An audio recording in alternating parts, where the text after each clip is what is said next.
Draymond, where do you think you guys lost this one tonight? Well, we didn't execute well down the stretch. Defensive end, we fouled a three-point shooter, and I gave up a free throw line box out, which ended up leading to 2 points, and just didn't make the plays down the stretch we needed to make. Specifically offensively down the stretch, I mean, it seemed like it relegated a lot to just Clay kind of, taking a contested jumper. I mean, I know it's a different situation for you guys without Kevin and Steph in that, but what were the issues? Why did it lead to those type of shots? I'm not sure. I just don't think, I think that we gave the ball to Clay and everybody else just stood. You got to keep moving. Put ourselves in a better position to score rather than just depending on Clay to make a shot. Draymond, Steve said that he thought the Kings really executed their offense pretty well in the fourth quarter. Do you think that was the case, or do you think there were some defensive issues too? I mean, you got to give them some credit. They definitely executed well, and our defense just wasn't that great. So you definitely got to give them some credit for what they did. You made the 2 early threes, ended up taking a ton of them, obviously, maybe because of the score. But did you feel better shooting the 3? They did look pretty good going up there. Yeah, they felt good. A few of them in and out. But yeah, it felt good tonight. It's cool.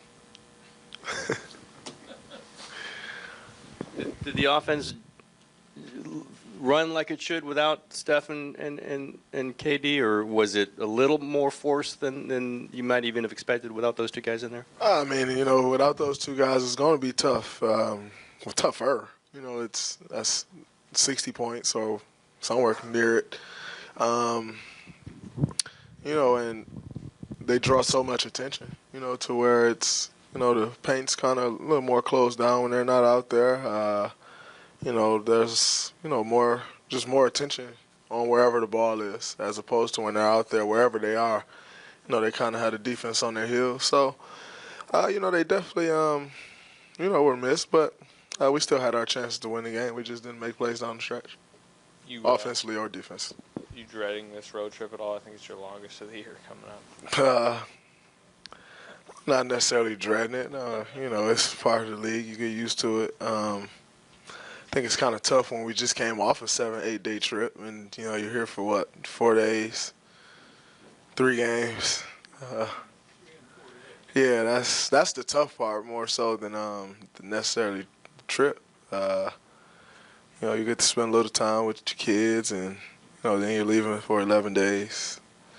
It's more so that than the actual trip itself, kind of how the trip has come about, coming off the road games right back. So, but it is what it is. We got to go out here and win some games. It's going to be popular to talk about what Steph and KD would have given you guys on offense, but what about on defense? Because it looked like there were times when you missed what they were able to give you guys on defense, too, over the course of the season. Yeah, I mean, just their presence on the floor in general, was missed. Obviously, K's been out for a few games now, and, his presence is missed on the defensive end. And then Steph, Steph comes up with a lot of steals. He's in the right place a lot. So you definitely miss it on both sides of the floor, just miss their presence out there. But like I said, other guys had a chance to step up. Patrick played a phenomenal game. Omri's been playing really solid for us in Kevin's absence. So, there were some good things out there. Like I said, we just didn't make plays down the stretch. Yeah, Draymond, considering that Patrick's minutes change game to game, what did you see in him in being able to be prepared for this kind of moment? I mean, being, thrusted in there in the, starting lineup with Steph going down, it's, it can be tough, when you haven't quite played that much. But he's a pro. Point guard's kind of his natural position. So, he excelled at it tonight. He was great. Wish we could have pulled out the win. But, he played really well for us. You kind of alluded to this during the pregame ceremony, but do you think Matt Barnes is kind of misunderstood? Very misunderstood. I think there's certain pictures that people want to paint of you, and that's what's painted.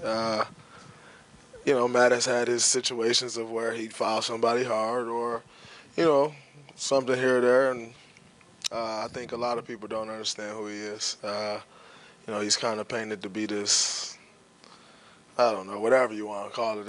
It's inaccurate. Whatever it is, it's inaccurate. You know, he's one of the best teammates I've ever had. You know, just a great guy. I mean, you're around him, brings great energy all the time, positive energy, willing to do whatever for you. You know, it's definitely misunderstood. Not that, you know, he, spends his days caring that he's misunderstood, but, you know, I definitely, know that he is, though. Seems like everybody who's played alongside him has said that same thing. Do you think he can ever do anything to offset that, or once a guy gets a reputation, whether it's right or wrong, can they ever shed that? It's impossible to kind of offset it. You know, we know what's sold today. The bull crap is what's sold today. You know, all the things that he does for cancer and different things like that never gets the media attention that a hard foul would get or that an incident off the court would get. So I think it's impossible. Yeah, I just don't think it's possible because, like I said, people are going to paint whatever they want. And if there's something positive and they don't want to paint that picture, then it won't be painted. So, no, I don't think so. And it is what it is, though. Great guy in my eyes. Yeah. Kerr mentioned that maybe it's time to start getting Jordan Bell some more minutes. You saw what he's done, pretty good for stint in the first half. Is that kind of the feeling you got? It's like maybe it's just time just to see him play some? I mean, it's not really my job to say, yeah, it's time for Jordan to get more minutes. That ain't on me. What I will say is when he's out there, he make things happen. You know, Sean and I was talking on the bench. Like, he just gets out there and he makes plays. And it's not necessarily that he's making a play to, a great pass or whatever it is, although he made some good passes tonight. But he just makes things happen. And, usually that gets rewarded with more playing time. We'll see. I'm not sure where it goes, but, I know he definitely does great things when he's out there.